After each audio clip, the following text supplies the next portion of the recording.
I wanted to ask Wow. you because when Disco mentioned, Ray on the Indies and stuff, it reminded me of, I think it was 2002, probably before you came into WWE, and you had a three-way match, triple threat match, and it was Eddie Guerrero and Punk and you and IWA Mid-South, right?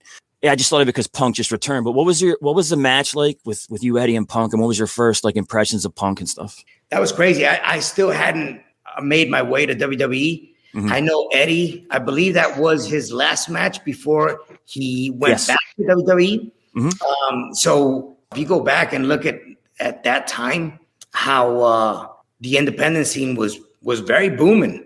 Having Eddie there, that was the first time I met Punk again, and we hit it off right away. I mean, we all have the mindsets that we want to work. We want to put on a good show for the fans, whether it's 5 people or 15,000 people, whatever it is. And that's how we set up that match that night.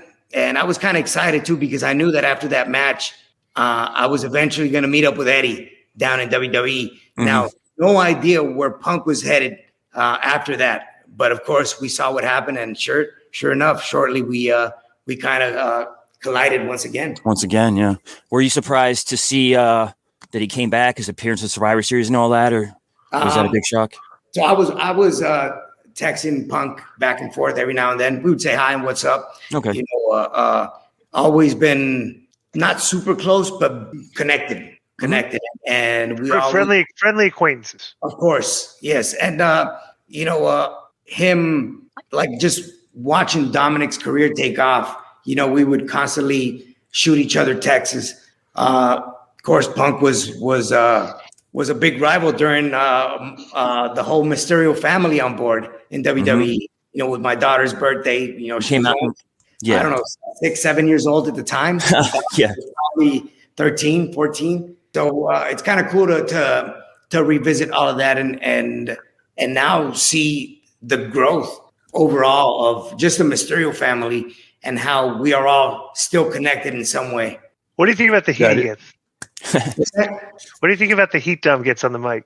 Oh man, I mean, what can you say, right? Well, it's funny too.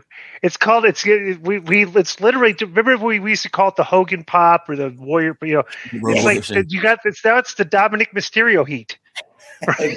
I mean, seriously, your kid has set the benchmark for heat on the mic.